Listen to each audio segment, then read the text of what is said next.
Welcome to this presentation entitled, What is Style? A Close Analysis of the Components of Writing Style. I'm Tara Ray, and I will be guiding you through some of the most important topics that comprise writing style. So what is style? Style is a word that is used across many subjects and disciplines. It is a broad term, often paired with other words, that helps us know that some sort of categorization or classification is taking place. In sports, for example, we can talk about varying coaching or playing styles. In fashion, we use the word to group specific looks or cuts and colors associated with clothing. In music, even within genres, we can further group bands and artists into specific styles of play or sound or performance. Interior decorators must pay careful attention to their clients' desired ambience and style. The choice of furniture and paint color and accessories all lend itself to building that particular style. So what do we mean by writing style? At its most basic, we might be describing the overall purpose for the writing. So these are often called rhetorical modes. Expository means you're going to explain something. Persuasive or argumentative is just that. You're trying to convince your audience that your point is correct in some way. Narrative tells a story, and descriptive is about describing. And these are called rhetorical modes or styles. And they are a valuable way to understand writing, no doubt about it. But in this lesson, we will focus on the elements of writing style that move beyond those rhetorical modes. These elements require a deeper and more critical understanding of the nuances associated with the term writing style. These are voice, tone, dialogue, grammar, and usage. And within each of these categories, there are even more things to learn and more ways to break it down. So we'll cover just a few. The first one that I'd like to talk about is voice. Voice is broken into two distinct categories, the narrative voice and the writer's voice, or sometimes that's called the authorial voice. The reason we have to have two categories for this is clearly sometimes the writer, himself or herself, is creating a persona, a narrator that's clearly not the author himself or herself. And so we talk about narrative voice as opposed to the writer's voice, which we would say is the voice distinctive from the narrator. So the person creating the story is still going to develop a style by creating the character who is telling the story. So both of those are happening at the same time. And sometimes, as we mentioned with point of view, they're closely related, and sometimes there's more distance between. I've used To Kill a Mockingbird a lot, but it's a great example of narrative voice. Harper Lee uses a unique narrative voice to tell the story of To Kill a Mockingbird. The actual experiences are told through the young and naive voice of Scout, where there's a level of innocence that's important to the story. But we have to remind ourselves that it's actually a mature Scout who is retelling the story. It's a flashback. So she is capable in this story of pulling off using those simultaneously. It's very difficult to do. So we have sometimes the voice of mature Scout who's sort of weighing in on the experiences of young Scout. I would ask that you notice, if you've read that text, often the actual experiences are in dialogue as opposed to narrative or paragraphs of narration. The next thing I want to talk about is tone. Tone is the attitude a writer takes towards the subject matter or of the story or towards the characters themselves. And tone can be described in a whole litany of ways. The better your vocabulary, the more accurately you can describe tone. And tone is created in part through diction, which is word choice, and syntax, which is word order. Here's an example from The Great Gatsby, where Nick Carraway, our narrative voice, is speaking, and you can see that he has a pretty scornful, what might be described as scornful tone as the story progresses. So if you look at the paragraph to the right here, I'd ask you to read that and think about which words specifically help to develop what might be described a scornful tone. So it might be words like careless and confused, the word smashed, even the word creatures is a sort of a particular interesting choice there. The word retreated back into their money, their vast carelessness. I mean, these are very negative phrasings. And that's how writers create a specific tone. Building an exceptional vocabulary can help give you much more accuracy when describing tone. That's what vocabulary is all about anyway. And particularly for young students, I find it's the importance of moving beyond the words happy and sad. Excuse me. We want to be able to say much more than that. Those are not very accurate terms. So you can see there's a big difference between, in my mind, happy and whimsical, or sad and erudite or derisive. Those are very different things. So the better your vocabulary, the more accurately you can both describe tone and understand what you're reading. Also, this would have great benefits to your writing. Okay, diction, as I mentioned before, is word choice. It's where we get the word dictionary, okay, collection of words. And it's been said that in English there are really no true synonyms. I think this is a very interesting statement. And that's because even words that have very similar definitions, what we would say the denotation, generally have such different connotations that you could never really say they're truly a synonym. And that's because the connotation is powerful. Connotation are the feelings associated with a word. And there are some words that are neutral, but there's definitely some that have a much more negative connotation and some that have a more positive connotation. And writers always have to be keenly aware of the kind of words they're using as they tell their stories. Here's another example from The Great Gatsby. And throughout this text, Tom's size is frequently emphasized, but what I want you to notice is that Fitzgerald never uses the word big. He chooses much better words. They're much more accurate, and they really give us a sense of a negativity with this character. So I highlighted in red the words out of this passage that I feel create a very distinct tone that is associated with the character of Tom. I've included a couple resources for you. You'll find it here, but also in the folder called Writer's Tools, or the toolbox for writers. And these are word wheels, and they're kind of interesting.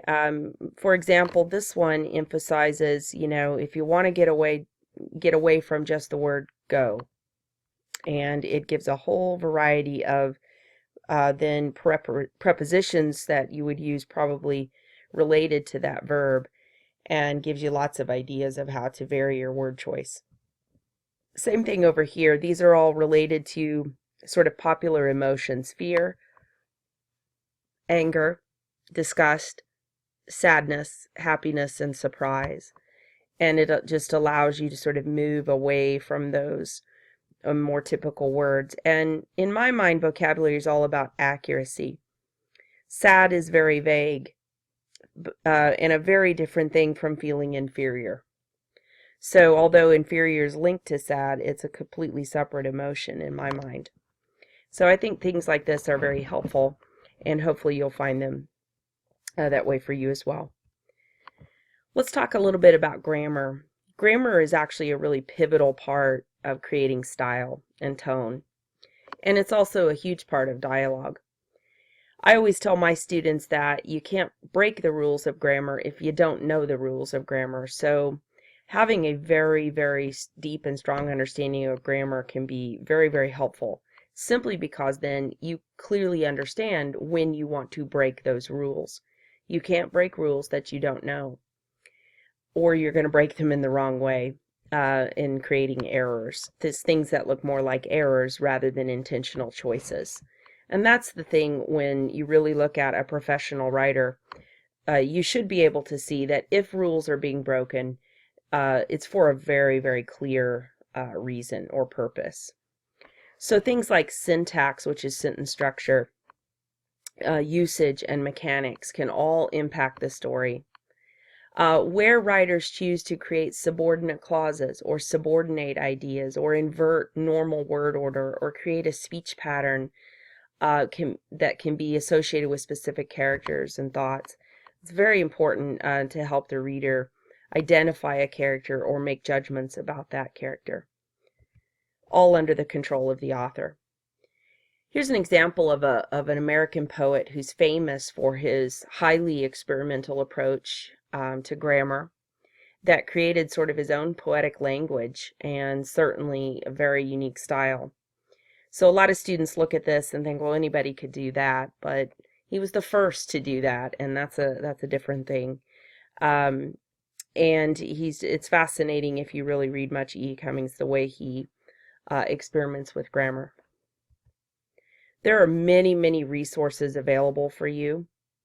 If you're super interested in learning more about style and grammar and how that impacts your writing, there's some excellent resources available.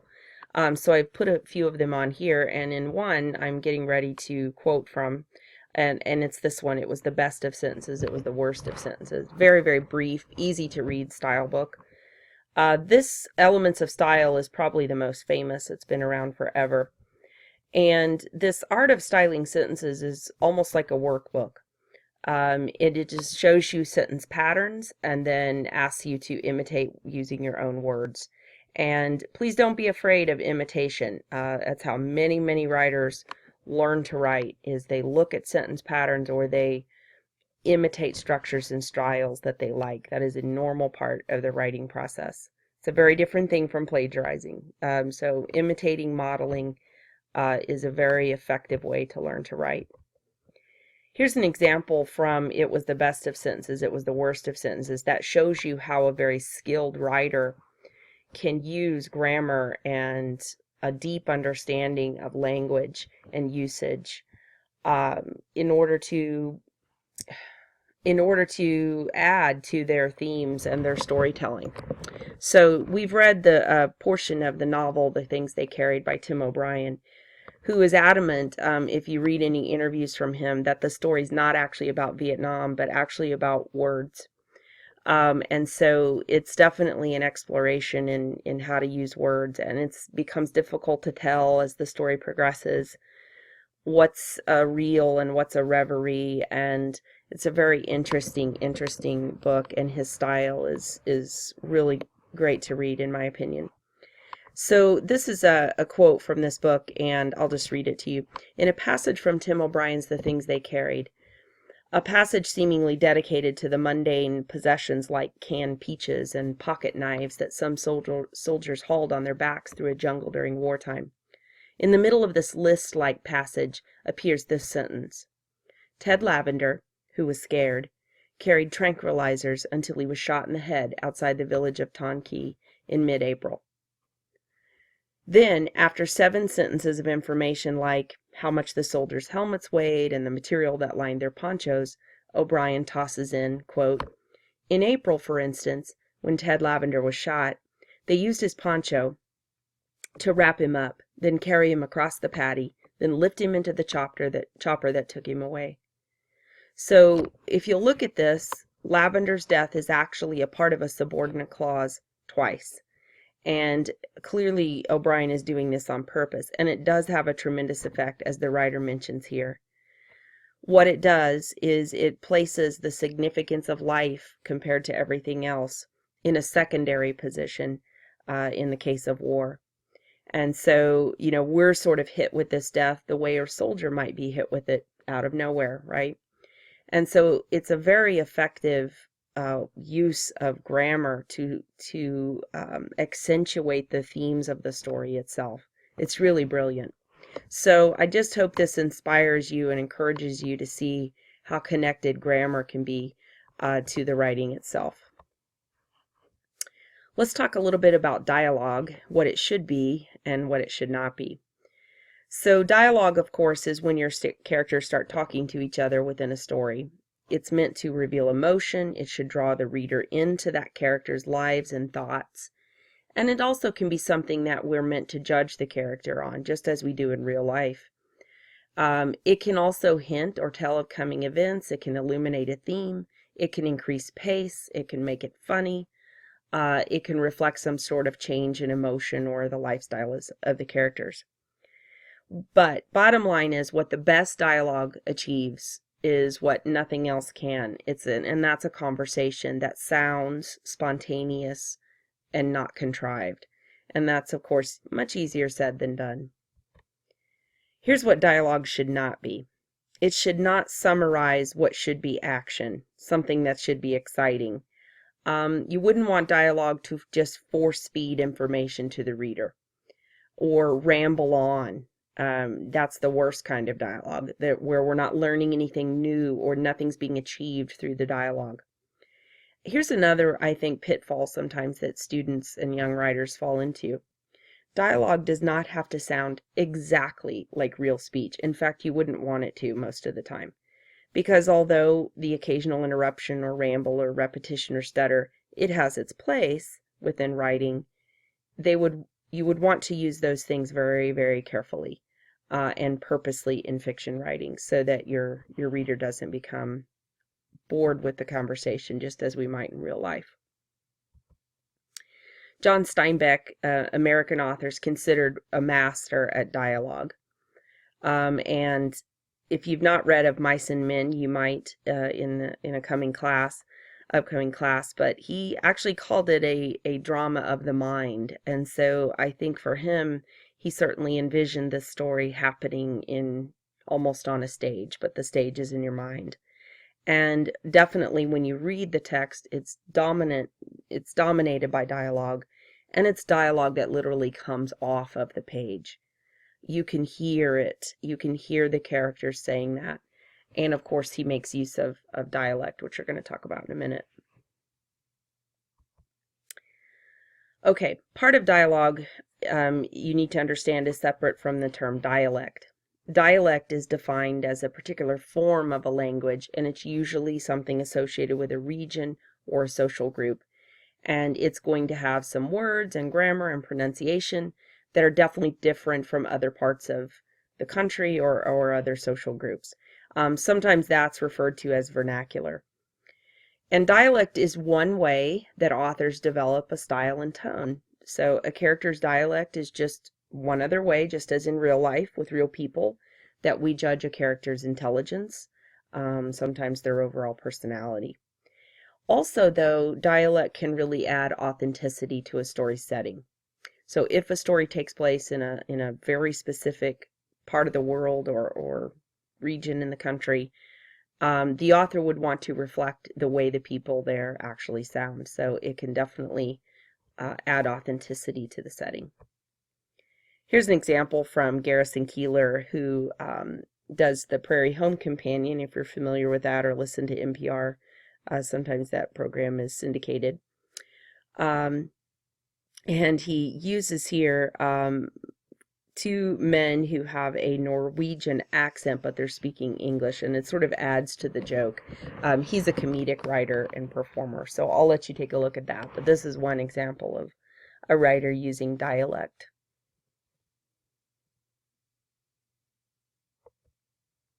Here's another example. I haven't read this book, but it's very, very popular, I think, called Trainspotting, and he is Scottish. And so he tries to imitate that dialect even through the specific spellings, so that people who aren't Scottish, I think, too, can have that particular sound that would be associated with those characters. So this is a good example of a writer making use of dialect as well. Here's a final example. This is Marlon James, and he's Jamaican. And he wrote a recent novel about women on plantations in Jamaica at the end of the 18th century. And so he attempts to create that dialect as he might imagine it for those women in his text as well.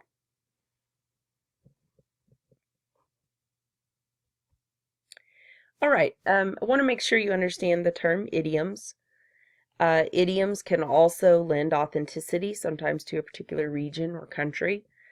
These are expressions that often, if you tore them apart, they wouldn't even make sense, but they just become a cultural phrase that people tend to understand, or you grow up hearing them and we don't think much about it.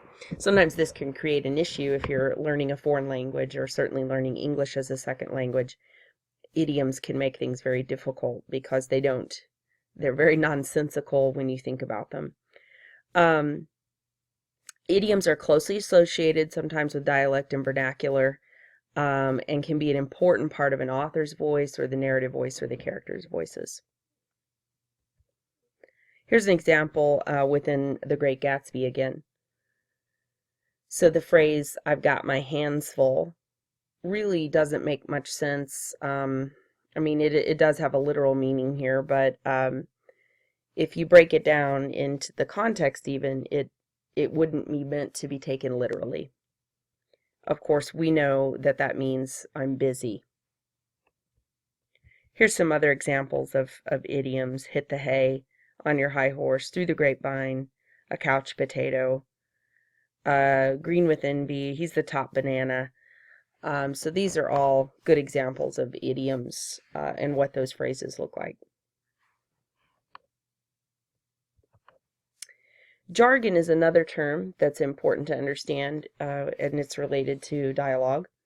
And these are special words or expressions that are used by a particular profession or group. And if you're not a part of that group, it can be difficult for you to understand. So writers may have characters who use some jargon as a means of helping the reader sort of judge that character's personality or intelligence. Slang is another important term to know about in terms of dialogue. And slang is different than dialect. Slang is a type of language that consists of words and phrases that are very informal. They're much more common in speech than in writing. But sometimes writers want to incorporate these things in order to develop a certain style or tone, or build a character. And it sometimes can also help establish setting, since slang's often linked to not only a specific group of people, but also specific time periods or eras. Almost every generation has 10 words for cool, or some version of that. So, for example, I do want to say a bit about profanity or cursing when writers choose to give their characters curse words. It is rarely without specific purpose. I can't think of a writer who would just throw that in there for the heck of it. Most of the time, if a writer's going to use language that's potentially offensive to their readers, they would want to probably have thought that through and have given that a very clear purpose for that character, or somehow to help the reader make a judgment about that character. Of course, many times this is what leads to books being frequently challenged.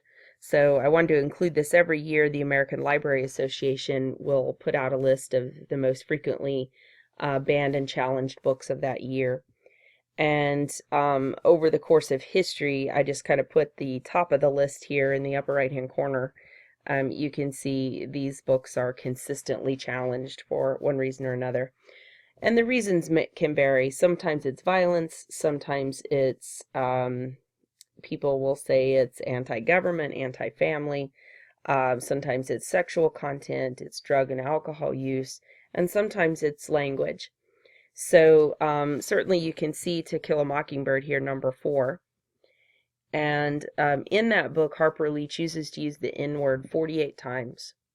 And when I teach this book with my students, I make them write down who is using that word.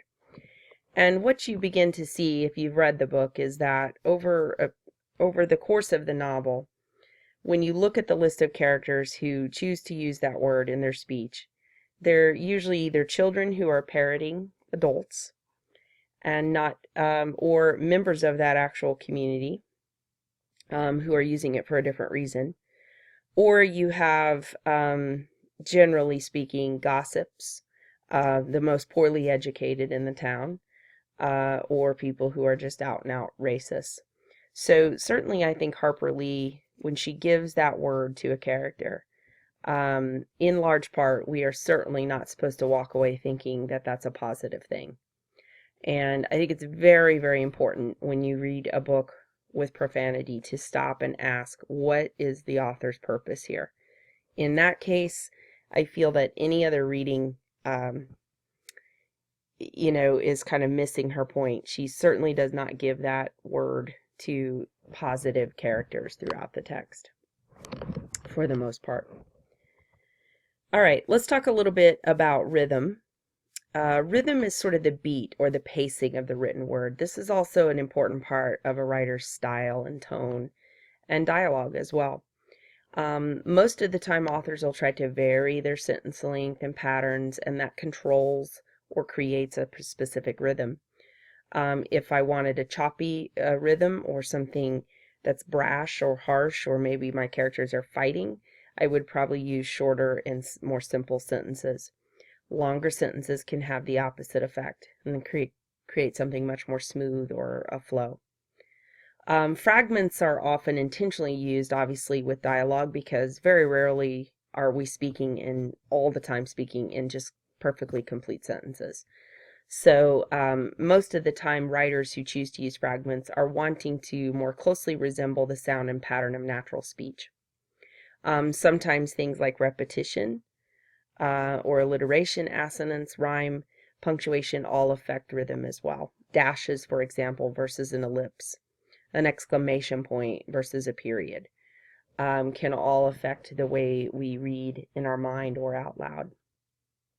One of the techniques I would definitely encourage you to do, is to read your work aloud. When writers read their work aloud, they can hear if their words flow. And I want to give you this example from Gary Provost. So listen as I read this paragraph. This sentence has 5 words. Here are 5 more words. 5-word sentences are fine, but several together become monotonous. Listen to what is happening. The writing is getting boring. The sound of it drones. It's like a stuck record. The ear demands some variety. Now listen. I vary the sentence length and I create music. Music. The writing sings. It has a pleasant rhythm, a lilt, a harmony. I use short sentences and I use sentences of medium length. And sometimes, when I am certain the reader is rested, I will engage him with a sentence of considerable length, a sentence that burns with energy and builds with all the impetus of a crescendo, the roll of the drums, the crash of the cymbals, sounds that say, listen to this, it is important. So I love that because, of course, he is demonstrating the very thing he's talking about with the sentences he uses there. So certainly, if you don't know already that writers pay close attention to this kind of thing, you definitely want to know that they do that. All right, I wanted to say a bit about when we talk about writer's craft. This is really what we're talking about. It's the way a writer manages not only all the elements of fiction that we've been studying so far, but all of these elements of style as well. And these are skills that are developed over time. So like anything working on craft, it takes a lot of time, a lot of commitment. You got to learn your grammar. You've got to learn how to punctuate because good writers do understand these things and use them then. They become tools, not so much rules as tools. And also, guys, reading and analyzing literature also helps writers understand both their own skills and style and have models from which to work. Don't ever be afraid to imitate or model, especially when you're learning to write. Okay, I've got a couple of other things associated with this writer's craft. To be verbs are often considered sort of dead words. We tend to read right over them. And so you can see a list here on the left. And on the right, I've got some strategies for how to avoid or change up if you find yourself using too many to be verbs. The other one is the word said. You've maybe been taught this already. Said is dead. Because it's, again, a word that our eyes tend to just read right over. That's what's meant by the expression said is dead. Okay. And I've got some more of these things in the writing toolbox as well. All right, so how will you develop dialogue for your story? What will be the trademarks of your own writing style? So I hope you'll give some thought to all the concepts that we've covered in this week's lesson and try to apply those to your writing as we continue to work on your project. Thank you very much.